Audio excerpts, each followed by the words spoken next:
नया चैप्टर शुरू करेंगे, magnetic effect of electric current. इससे पीछे वाला जो चैप्टर था इलेक्ट्रिसिटी वाला, उसमें हमने इलेक्ट्रिक करंट का हीटिंग इफेक्ट पढ़ा था।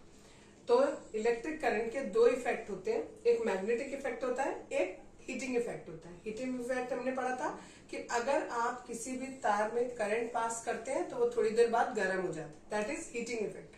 अब हमें पढ़ना है उसका मैग्नेटिक इफेक्ट। मैग्नेटिक इफेक्ट क्या कहता है, अगर हम किसी तार में करंट पास करेंगे तो उसके चारों तरफ कुछ एरिया ऐसा क्रिएट होगा जहां पर मैग्नेटिक इफेक्ट आ जाएगा, यानी उतना पोर्शन, यानी कुछ जहां पर भी तार है, ये अगर तार है, इस तार के आस पास कुछ एरिया ऐसा हो जाएगा जहां पर मैग्नेट वाली प्रॉपर्टी आ जाएंगी। इस प्रॉपर्टी को हम क्या कहते हैं, मैग्नेटिक इफेक्ट ऑफ करंट कहते हैं। सबसे पहले इसमें यही दिया है, मैग्नेटिक इफेक्ट कहते हैं किसे, जो मैंने अभी तुम्हें बता दिया कि अगर आप किसी भी तार में करंट पास करोगे तो उसके आस पास कुछ थोड़े से एरिया में ऐसी जगह बन जाएगी जिस जगह पर आपको ऐसा लगेगा जैसे वहां पर कोई मैग्नेट का इफेक्ट है। ठीक है, नेक्स्ट है, अब आपके पास एक ये जो मैग्नेटिक इफेक्ट होती है, इसको देखने के लिए एक निडल आता है, छोटा सा मैग्नेटिक निडल होता है, इस तरीके का छोटा सा निडल होता है, उसमें एक ऐसे एरो बना होता है। ठीक है, जो ये ऊपर वाला एरो होता है ये नॉर्थ पोजीशन को शो करता है और जो नीचे वाला होता है ये साउथ पोजीशन को शो करता है। ठीक है, ये हम किसके लिए यूज करते हैं, मैग्नेटिक फील्ड का पता लगाने के लिए कि इस जगह पर मैग्नेटिक फील्ड है या नहीं है, उसका पता लगाने के लिए हम इसको यूज करते हैं। ठीक, अब अगर सपोज करो आपके पास कोई एक तार है, उस तार को आपने इस तरीके से लगाया और यहाँ पर एक कार्डबोर्ड लिया और इस कार्डबोर्ड के ऊपर आपने बहुत सारी आयरन फिलिंग्स डाल दी, छोटे छोटे आयरन के बहुत छोटे छोटे टुकड़े डाल दिए, तार के जितने पतले पतले और छोटे छोटे टुकड़े डाल दिए, उनको आयरन फिलिंग्स बोलते हैं। अगर आप कार्डबोर्ड को ऐसे आपने ले लिया, सपोज ये आपका कार्डबोर्ड है, ये कार्डबोर्ड ले लिया आपने, इसके ऊपर आयरन फिलिंग्स डाली है और इसके बिल्कुल बीचों बीच आपने एक तार इस तरीके से, ठीक है, एक यहाँ पर ये ऊपर और ऐसे ही यहाँ पर ये नीचे ऐसे निकलेगा तार इस तरीके से। ठीक है, तो आप क्या देखोगे, जैसे ही आप इसमें करंट पास करोगे इस तार के चारों तरफ ऐसे गोल गोल सर्कल के फॉर्म में सारी की सारी आयरन फिलिंग्स अपने आप अरेंज हो जाएंगी, आपको कुछ नहीं करना पड़ेगा, अपने आप अरेंज हो जाएंगी। ठीक है, इससे पता चलता है कि कोई एक चीज तो ऐसी है जो उन आयरन फिलिंग्स को अट्रैक्ट कर रही है, जिसकी वजह से वो पर्टिकुलर किसी एक पैटर्न में एडजस्ट हो जा रहे हैं। ठीक है, तो ये जो आपके जो सर्कल्स आते हैं, ठीक, इनको हम क्या कहते हैं, इनको हम मैग्नेटिक फील्ड लाइन कहते हैं, मैग्नेटिक फील्ड लाइंस। ठीक, तो यानी जब आप किसी तार में करंट पास करोगे तो ये जो तार है वो एक मैग्नेट की तरह बिहेव करने लगेगा और उसके आसपास का कुछ एरिया ऐसा होगा जिस एरिया में उस तार जो कि अब मैग्नेट बन चुका है उसका इफेक्ट होगा, उस पूरे पोर्शन को मैग्नेटिक फील्ड कहा जाएगा। और यहाँ पर ये जो लाइनें बनाई है मैंने, ठीक है, इन लाइनों में कौन रहेंगे, आयरन फिलिंग्स रहेंगे और ये लाइनें हमें क्या शो करेंगी, मैग्नेटिक फील्ड लाइन शो करेंगी। यानी अगर आप किसी पर्टिकुलर पॉइंट, सपोज करो इस लाइन के इस पॉइंट पे अगर आप आ गए और आप यहां देखना चाहते हो कि इस पॉइंट पर मैग्नेटिक फील्ड की डायरेक्शन क्या है, तो आप क्या करोगे, ये निडल को आप यहां ले जाके रखोगे और जहां पर भी आप इसको रखोगे, अगर ये वाली जो निडल है इसका नॉर्थ वाला सिरा, सपोज आपने ये निडल यहां रखी और इसका नॉर्थ वाला सिरा ऐसे आ गया, तो इसका मतलब इस पॉइंट पर मैग्नेटिक फील्ड की डायरेक्शन ये है। सपोज करो अगर आपने यहां पर रखा और ये जो निडल है उसकी डायरेक्शन ऐसे हो गई, तो इसका मतलब यहां पर इस पॉइंट पर मैग्नेटिक फील्ड की डायरेक्शन ये है। इससे हमें ये पता चलता है। Magnetic field and field lines, कल मैग्नेटिक फील्ड बता दिया था आपको, मैग्नेट के आसपास का वो हिस्सा जहां पर मैग्नेट का इफेक्ट महसूस किया जा सकता है, उस पूरे एरिया को हम मैग्नेटिक फील्ड बोलते हैं। और फील्ड लाइंस क्या होती है, ये जो भी हमारी मैग्नेटिक फील्ड बनेगी, इसकी जो भी डायरेक्शन होगी उसके अकॉर्डिंग हम एक इमेजिनरी लाइन बनाते हैं, उन लाइंस को हम क्या कहते हैं, मैग्नेटिक फील्ड लाइन कहते हैं। वो लाइन कैसे बनाते हैं, सपोज ये जो हमारा NS मैंने लिखा हुआ है, मैग्नेट के दो पोल है, नॉर्थ पोल है, ये साउथ पोल है। यहाँ मैंने एक निडल रखी, मैग्नेटिक निडल, इस मैग्नेटिक निडल में एरो होता है, इस एरो के जस्ट ऊपर मैंने यहाँ पर एक डॉट लगा दिया। अब इस निडल को मैंने यहाँ से हटाया और यहाँ रखा, इसकी डायरेक्शन ये आई। इसी तरीके से अब उठा के यहाँ रखा, डायरेक्शन ये आई, यहाँ रखा डायरेक्शन ये आई, तो मैंने ये डॉट्स लगा लिए।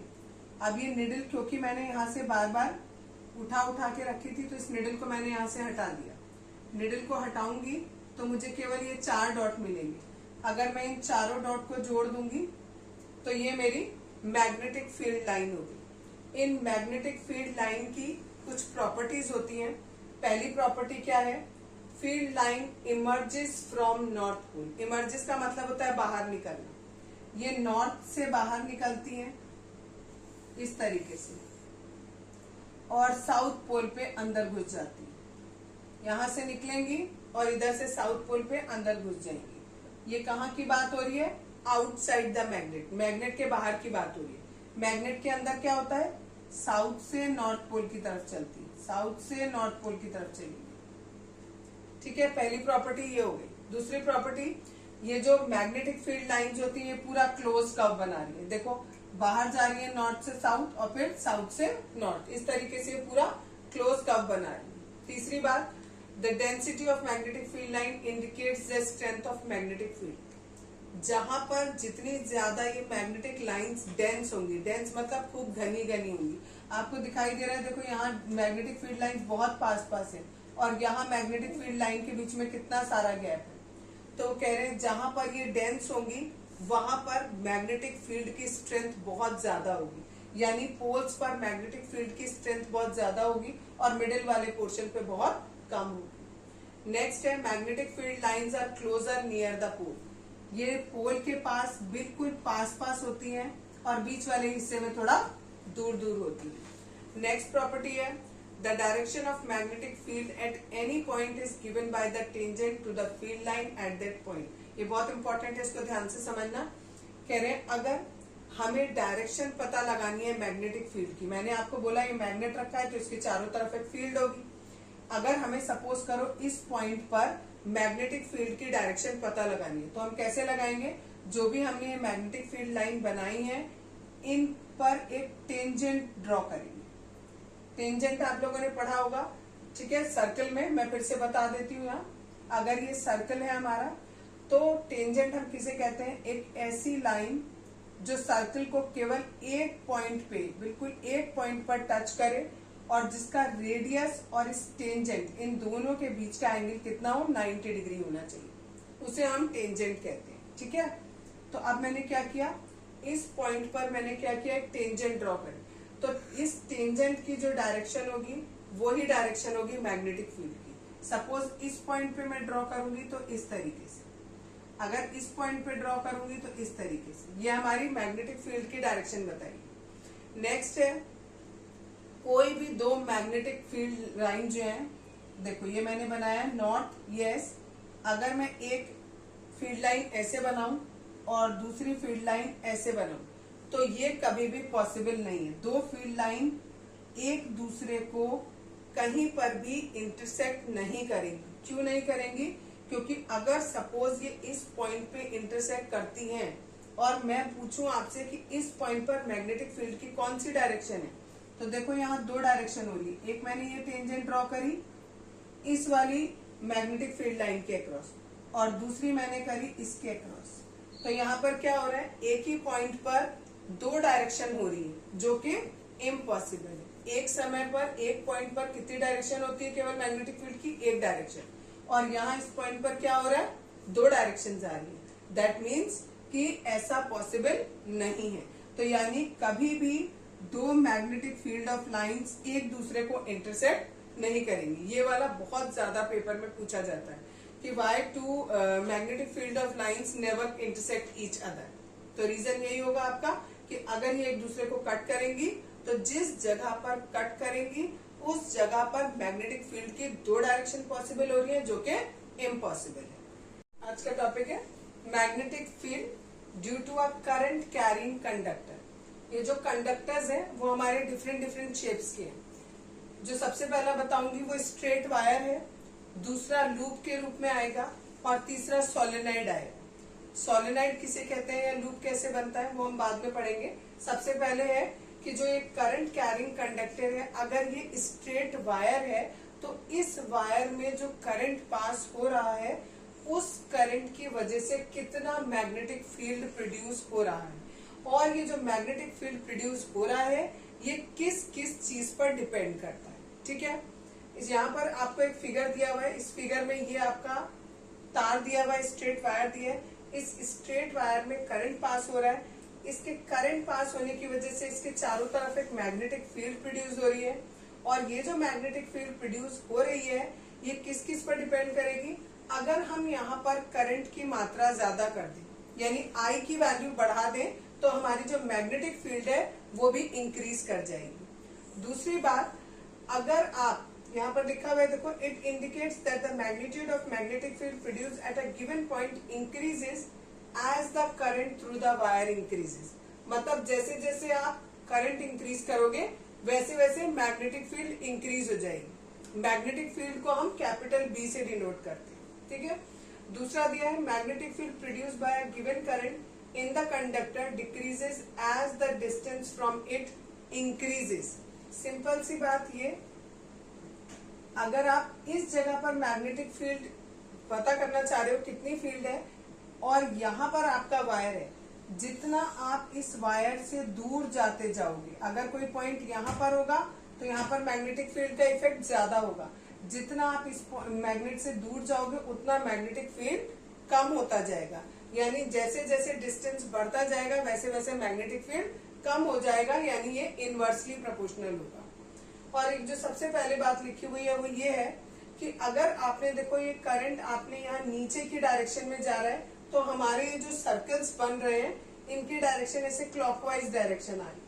अगर मैं इसकी डायरेक्शन, करंट की डायरेक्शन उल्टी कर दूं, यानी उल्टा बना दूं, इधर से ऊपर की ओर जाए अगर करंट, तो ये जो हमारे सर्कल्स बन रहे हैं इनकी डायरेक्शन इस तरफ यानी एंटी क्लॉकवाइज हो जाएगी। यानी सिंपल सी बात ये कि अगर हम करंट की डायरेक्शन चेंज करेंगे तो हमारी मैग्नेटिक फील्ड की डायरेक्शन भी चेंज हो जाएगी। ठीक है, अब ये जो मैग्नेटिक फील्ड है इसकी डायरेक्शन क्या होती है, इसके लिए हम right hand thumb rule use करते हैं। इसे हम मैक्सवेल का कॉर्कस्क्रू रूल भी कहते हैं।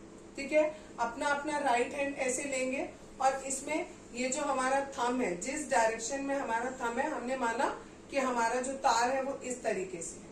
ये जो मैंने मार्कर पकड़ा है ये हमारा तार है, और इस तार में जो करंट की डायरेक्शन में है वो थंब से डिनोट की जा रही है। तो जिस डायरेक्शन में हमारी फिंगर्स रैप हो रही है, यहाँ पर है, जिस डायरेक्शन में हमारी फिंगर रैप हो रही है वो डायरेक्शन होगी मैग्नेटिक फील्ड की।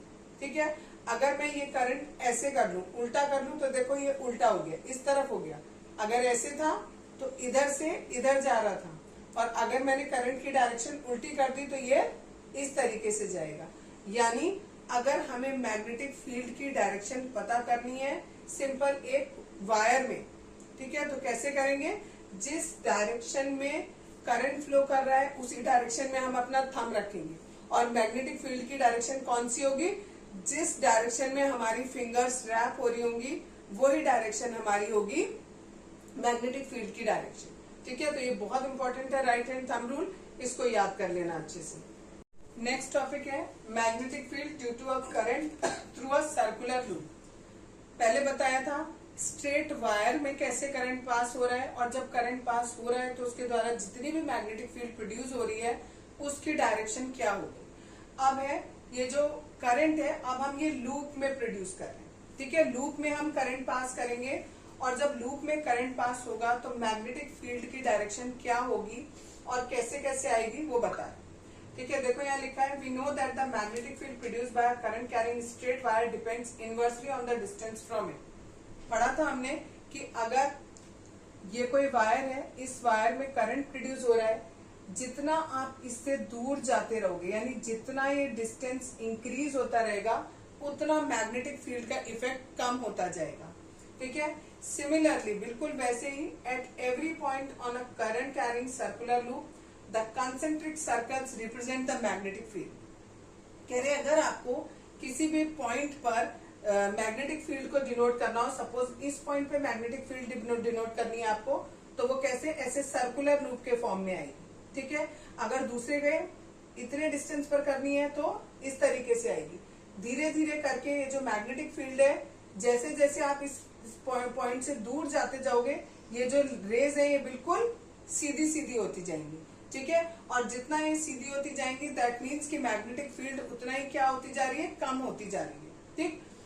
By the time we reach at the center, the circular loop, the arc of these big circles would appear as a straight line. कह रहे हैं जितना हम यहाँ से दूर जाते जाएंगे ये बिल्कुल स्ट्रेट लाइन होती जाएंगी। पहले आपको पूरे पूरे सर्कल मिल रहे हैं, धीरे धीरे करके आपको बिल्कुल स्ट्रेट लाइंस मिलती रहेंगी। नेक्स्ट है magnetic field produced by a current carrying wire eight a given point depends directly on the current passing through it. हमने ये भी पढ़ा था कि अगर स्ट्रेट वायर है, इस स्ट्रेट वायर में अगर हमने यहाँ पर करंट की मात्रा बढ़ा दी तो ये जो मैग्नेटिक फील्ड होगी वो भी क्या हो जाएगी, बढ़ जाएगी। यहाँ पर भी सेम केस है, अगर हम इसमें लूप में भी करंट की वैल्यू इंक्रीज करेंगे तो हमारी मैग्नेटिक फील्ड बढ़ जाएगी। सपोज करो अगर हम किसी चीज पे लूप बना रहे हैं, लूप मतलब ऐसे करके आप लपेट रहे हो कोई चीज, ठीक है।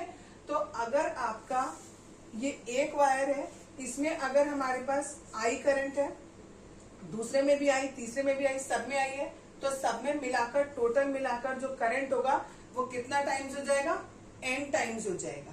क्योंकि n टाइम्स मतलब अगर हमने n लूप लिए, n बार हमने तार को मोड़ा है तो हमारा जो टोटल करंट है वो n टाइम्स हो जाएगा। सबकी वैल्यू बराबर है और सबको हम क्या करते जा रहे हैं, एड अप करते जा रहे हैं।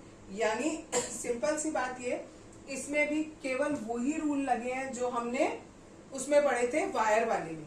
लूप में भी सेम रूल है। पहली बात, जितना आप करंट फ्लो करोगे मैग्नेटिक फील्ड भी उतनी ही ज्यादा प्रोड्यूस होगी। दूसरी बात, यहाँ पर क्योंकि हम लूप्स बना रहे हैं तो जितने लूप होंगे उतने टाइम्स हमारा करंट इंक्रीज हो जाएगा।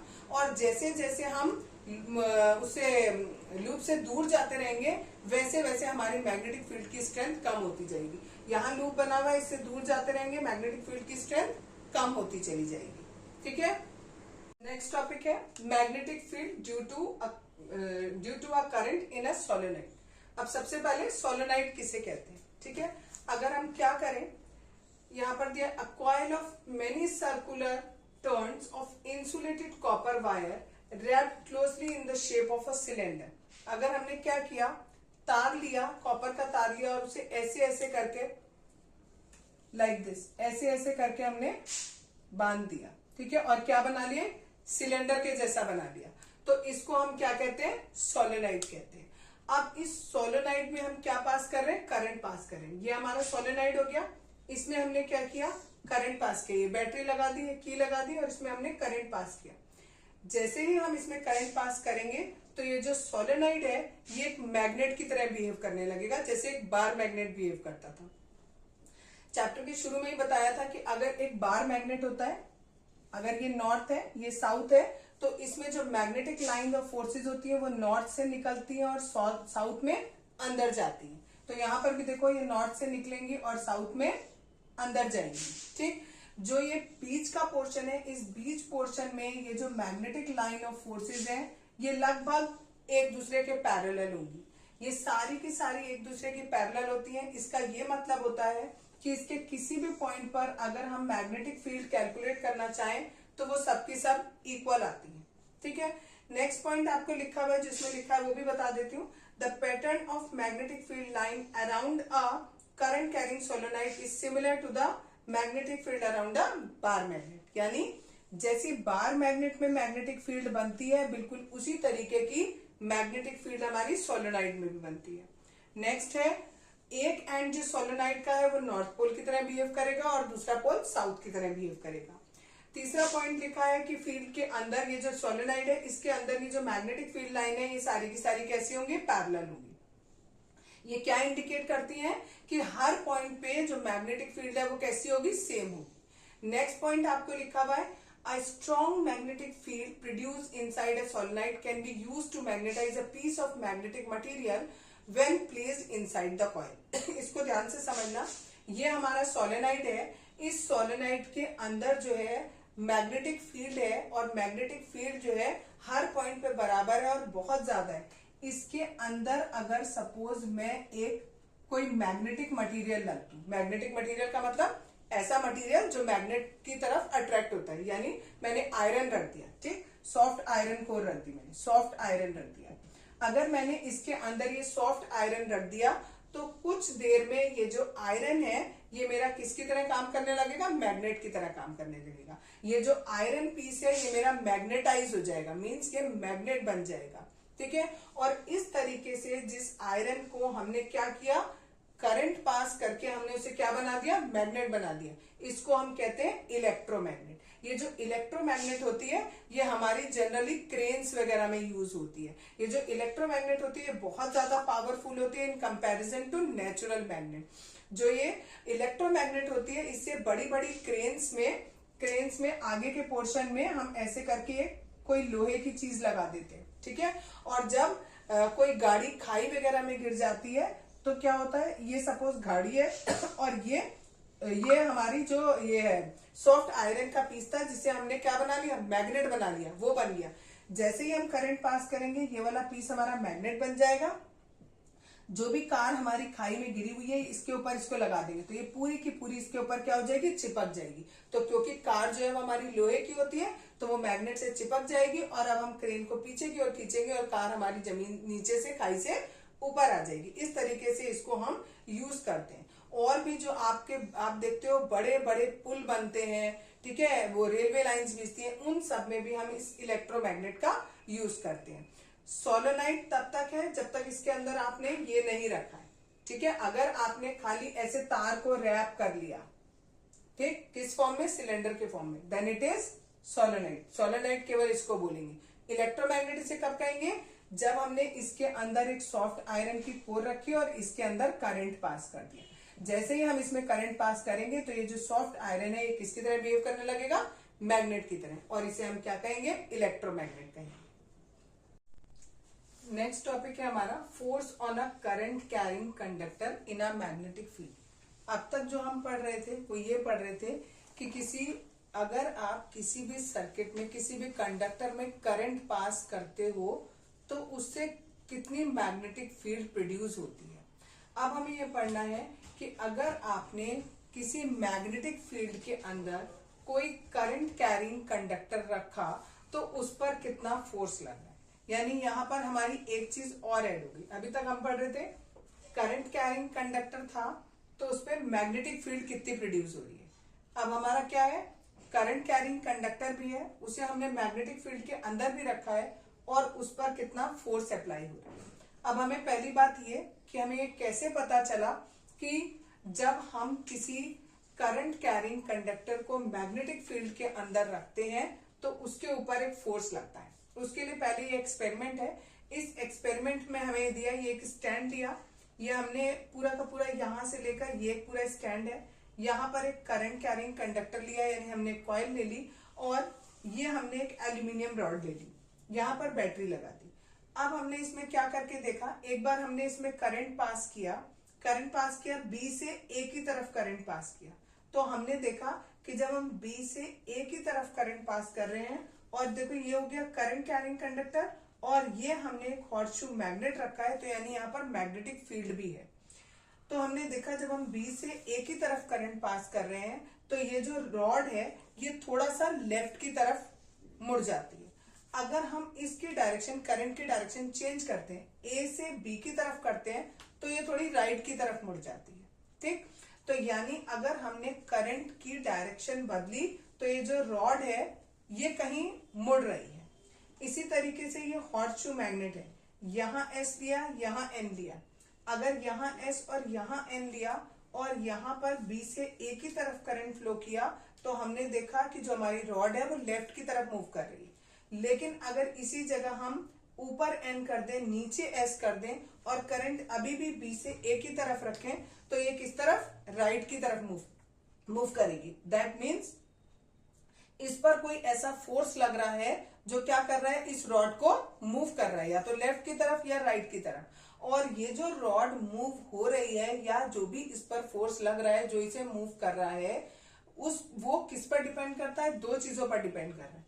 एक तो हमारी करंट की डायरेक्शन कौन सी है, बी टू ए है कि ए टू बी है, और दूसरी बात ये जो मैग्नेटिक फील्ड हमने जनरेट करी है, ठीक है।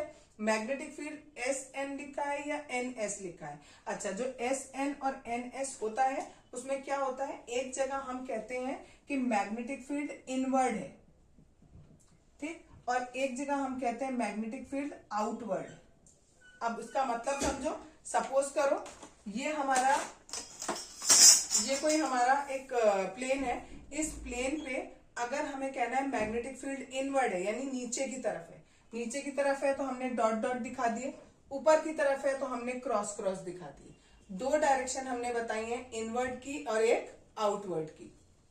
और यानी इसकी डायरेक्शन हम चेंज करें या जो इसमें करंट फ्लो हो रहा है उसकी डायरेक्शन चेंज करें, इन दोनों की डायरेक्शन की वजह से इसके ऊपर एक फोर्स लग रहा है। अब वो फोर्स का मैग्नीट्यूड हम एक और रूल है, उस रूल के अकॉर्डिंग पढ़ेंगे कि वो कितना आएगा। नेक्स्ट टॉपिक है फ्लेमिंग्स लेफ्ट हैंड रूल।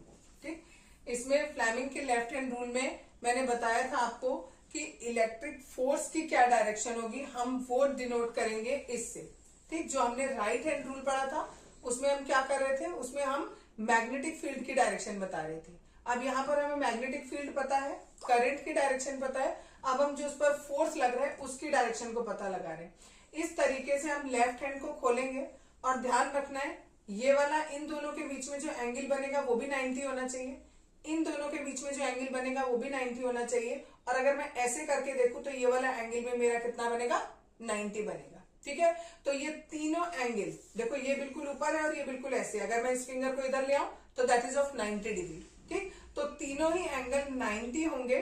ठीक, और इस तरीके से हम अपनी हैंड को स्ट्रेच करेंगे, ये थंब, ये इंडेक्स फिंगर और ये मिडिल फिंगर। ठीक, अगर हम माने कि ये जो हमारी इंडेक्स फिंगर है ये मैग्नेटिक फील्ड की डायरेक्शन को रिप्रेजेंट कर रही है और ये जो हमारी मिडिल फिंगर है ये हमारी करंट की डायरेक्शन को डिनोट कर रही है, तो ये जो थंब होगा वो किसको डिनोट करेगा, फोर्स को डिनोट करेगा। अब ये दोनों हमें पहले से पता है, मैग्नेटिक फील्ड की डायरेक्शन भी हमें पता होती है पहले से और करंट भी हमें पता है कि किस डायरेक्शन में फ्लो कर रहा है, तो हमें केवल क्या पता करना है, फोर्स की डायरेक्शन पता करनी है। तो वो कैसे निकलेगी, इन दोनों के जो परपेंडिकुलर होगी वो हमारी फोर्स की डायरेक्शन होगी। ये हमारा फ्लेमिंग्स का लेफ्ट हैंड रूल है जो कि मैंने यहां पर लिखा हुआ है। देखो, according to it stretch the thumb, forefinger and middle finger of your left hand such that they are mutually perpendicular. Mutually perpendicular का मैंने मतलब बता दिया कि सब एक दूसरे से कितने का एंगल बनाएंगे, 90 का एंगल बनाएंगे। If the first finger points in the direction of magnetic field, अगर ये वाली फिंगर हमारी मैग्नेटिक फील्ड की डायरेक्शन शो कर रही है, सेकंड फिंगर हमारी करंट की डायरेक्शन शो कर रही है, तो ये जो थंब होगा हमारा, ये हमारा किसको पॉइंट आउट करेगा, डायरेक्शन ऑफ मोशन को या फिर फोर्स को शो करेगा। ठीक है, डायरेक्शन ऑफ मोशन अभी आपको नहीं बताया गया, वो छोड़ दो। Force of the force acting on the conductor, कि कंडक्टर के ऊपर किस डायरेक्शन में फोर्स लग रहा है, वो फोर्स हमें ये थंब बताएगा। ठीक, आपसे बहुत डिटेल में अभी नहीं पूछा जाएगा, केवल सिंपल आएगा लेफ्ट हैंड रूल बताने के लिए, तो आपको खाली ये रूल लिखना होगा। ठीक, अगला देखते हैं, अगला topic that is next topic है डोमेस्टिक इलेक्ट्रिक सर्किट। डोमेस्टिक मतलब होता है हमारे घर के अंदर जो होता है, ठीक है, यानी घर की चीजें होती है उसको डोमेस्टिक बोलते हैं। इलेक्ट्रिक सर्किट, हमारे घर के अंदर जो इलेक्ट्रिक सर्किट होता है वो कैसा होता है, कहां से आता है, कौन कौन से तार होते हैं उसके बारे में। तो जितना भी हमारे घर में करंट आ रहा है वो हम कहते हैं मेन से आ रहा है, मेन से यानी पावर सप्लाई से आ रहा है, कहीं पावर हाउस होगा वहां से हमारे पास करंट आ रहा है। उस जो भी आपके पास वो तार आता है उस तार में जनरली दो वायर होते हैं, एक होता है जिसके ऊपर लाल कलर का इंसुलेशन लगा होता है, यानी लाल कलर का प्लास्टिक लगा होगा उसके ऊपर। ठीक, उसे हम लाइव वायर कहते हैं या फिर हम उसे पॉजिटिव वायर भी कहते हैं। और जो दूसरा होता है वो ब्लैक कलर का होता है, ठीक है, और उसे हम ये न्यूट्रल कहते हैं या फिर हम नेगेटिव भी बोलते हैं। ठीक, हमारे घर के अंदर जितना भी जो वोल्टेज डिफरेंस होता है, पोटेंशियल होता है, वो कितना होता है, 220 वोल्ट का रहता है। ठीक है, 220 वोल्ट होता है हमारे घर में, जो वोल्टेज आती है उसमें 220 वोल्ट होता है। हमारे घर में जितना भी करंट आता है वो 2 एम्पियर में आता है, एक 15 एम्पियर का आता है, एक 5 एम्पियर का आता है। 15 एम्पियर वाला जो होता है, जितनी हैवी चीजें होती हैं जैसे गीजर हो गया, एयर कूलर हो गया, फ्रिज हो गया, प्रेस हो गई, ठीक है, इन सबको ऑपरेट करने के लिए हम 15A वाला एम्पियर का बोर्ड लगाते हैं। ठीक है, और दूसरे वाले में हम जो 5 एम्पियर का है उसमें हल्की हल्की चीजें जैसे बल्ब हो गया, फैन हो गया, ठीक है, आपने भी देखा होगा घरों पर जो 15 एम्पियर वाला होता है उसमें जो सॉकेट होता है लगाने वाला वो बहुत बड़ा होता है, और जो नॉर्मल फैन और ट्यूबलाइट वगैरह के लिए होते हैं उनके लिए छोटे छोटे स्विचेस बने होते हैं। एक और होता है that is called earth wire, इस पे ग्रीन इंसुलेशन होता है। ठीक है, इसको हम कैसे कनेक्ट करते हैं, अर्थ के अंदर नीचे बहुत गड्ढा करके एक प्लेट लगा देते हैं मेटल की, उस मेटल से उस तार को कनेक्ट कर देते हैं। ये केवल इसलिए किया जाता है जिससे अर्थिंग ना हो। दैट मीन्स कभी अगर घर में बहुत ज्यादा करंट आ जाए, ठीक है, सप्लाई से मेन से बहुत ज्यादा करंट आ जाए, तो वो करंट क्या होगा इस अर्थ वायर के थ्रू कहां चला जाएगा, अर्थ पे चला जाएगा। तो आपके घर में जितने भी अप्लायंसेज हैं उनमें एक्स्ट्रा करंट नहीं फ्लो करेगा, जिससे वो खराब नहीं होंगे। उनमें क्या कहते हैं, जैसे कहते हैं ना हम फूक गया, ठीक है, तो वो फूकेगा नहीं, आपका फ्यूज नहीं होगा, और जितना भी एक्स्ट्रा करंट है वो सारा का सारा कहाँ चला जाएगा, अर्थ में चला जाएगा। तो घर की सेफ्टी के लिए ये अर्थ वायर बहुत ज्यादा जरूरी होता है। जनरली हर घर में लगाना चाहिए, बट नहीं लगाते हैं, बट ये लगाना चाहिए। इससे आपका घर जो है वो एक्स्ट्रा अगर कभी करंट आ जाए तो उससे प्रोटेक्टेड रहता है। नेक्स्ट टॉपिक है इलेक्ट्रिक फ्यूज। ठीक है, आप सबने फ्यूज तो घर में देखा ही होगा सबने।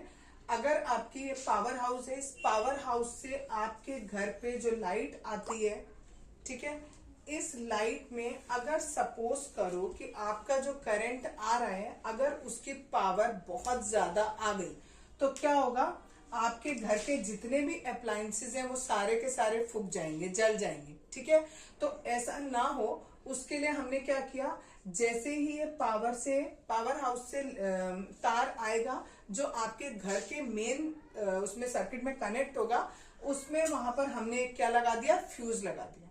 ये फ्यूज क्या काम करता है, अगर ये करंट बहुत ज्यादा आता है तो ये फ्यूज जो है इस करंट को आगे बढ़ने से रोक देता है। ठीक है, यानी यहाँ पर डिस्कनेक्ट हो जाएगा। अब होता क्या था, पुराने समय में फ्यूज आते थे, उसमें इस तरीके के एक पोर्सिलिन का एक डिश होता था, उस पर यहाँ पर और यहाँ पर एक दो मेटल लगी होती थी और इनके बीच में ऐसे करके तार लगा होता था। सपोज यहाँ मेन से करंट आ रहा है, ये मेन है, सपोज इधर से करंट आ रहा है और ये आपका घर है, इधर यहाँ आपका हाउस है। तो क्या होगा, जैसे ही बहुत ज्यादा करंट आएगा तो due to heating effect of electric current ये तार गर्म होगा, और ये तार गर्म होगा और करंट ज्यादा आएगा तो ज्यादा गर्म होगा, ज्यादा गर्म होगा तो ये तार बीच में से पिघल जाएगा, पिघल जाएगा तो ये ब्रेक हो जाएगा, ब्रेक हो जाएगा तो आगे करंट फ्लो नहीं कर पाएगा। ठीक है, ये काम होता है फ्यूज का। अब हम तो उसमें दिक्कत क्या आती थी, जब भी आपके पास ज्यादा करंट आ गया तो आपको बार बार इस सॉकेट को यहां से निकालना पड़ता था और इस तार को चेंज करना पड़ता था। अब इसकी जगह एमसीबी आ गया। ठीक है, उसमें क्या होता है, उसमें हमने ये कर रखा है कि जैसे ही यहां से करंट एक पर्टिकुलर पावर से ज्यादा आएगा ये अपने आप ट्रिप हो जाएगी। ठीक है, अपने आप स्विच ऑफ हो जाएगा। ठीक, जैसे ही स्विच ऑफ हो उसके बाद आप जाकर उसे दोबारा से ऑन कर दो, तो आपको तार वार बदलने का झंझट कुछ नहीं रहा। ठीक, तो ये यूज किया जाता है अब आजकल एमसीबी। तो फ्यूज आई थिंक क्लियर हो गया होगा क्या काम करता है फ्यूज। जितना भी करंट आ रहा है मेन से, अगर वो ज्यादा आए तो वो घर तक ना जा पाए, उसको बीच में रोक लेता है। ये काम हमारा होता है फ्यूज का। ठीक, अब इसके अलावा और भी चीजें होती हैं, that is called overloading. Overloading कैसे हो जाती है, मैंने आपको कल बताया था कि दो वायर होते हैं, एक लाइव वायर होता है और एक दूसरा न्यूट्रल वायर होता है।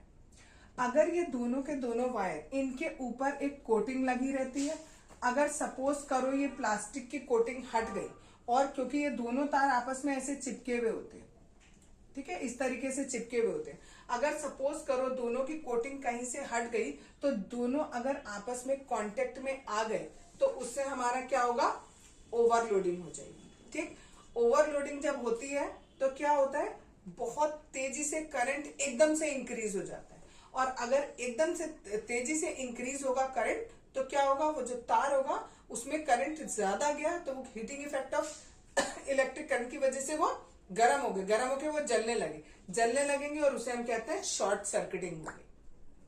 ठीक है, ओवरलोडिंग एक तरीके से और हो सकती है, अगर आप एक सिंगल सॉकेट पर, ठीक है, आपके पास जो घर में आप देखते हो 3 वाला ऐसे सॉकेट होता है, उसके अंदर अगर आपने लगाया तो अगर आपने एक ही सॉकेट पर 2, 3, 4 कई सारे स्विचेस लगा दिए, आते हैं ना ऐसे बहुत सारे बोर्ड्स आते हैं, उनमें कई सारे होते हैं, इधर से भी लगा सकते हो, इधर से भी स्विच लगा सकते हो, इधर से भी, ऊपर से भी, ठीक है, तो उन्हें मल्टीपर्पज स्विचेस कहा जाता है। वो आप लगा दो और उसमें आपने 3-4 एक साथ सारे कनेक्ट कर दिए, तो भी क्या होगा, बहुत ज्यादा सप्लाई हो जाएगी और यहां पर भी डैमेज हो जाएगा आपका, और इस केस को भी हम क्या बोलेंगे, ओवरलोडिंग बोलेंगे। और ओवरलोडिंग जहां होगी, कई बार ऐसा होता है जो आपके अप्लायंसेस लगे होते हैं, कभी कभी वो फूक जाते हैं और कभी कभी केवल ये जो स्विच होता है इसमें शॉर्ट सर्किटिंग होती है, तो ये खराब हो जाता है। तो ये चेंज किया तो अप्लायंसेस सही रहते हैं, लेकिन अधिकतर चांसेस ये होते हैं कि कोई ना कोई अप्लायंसेस आपका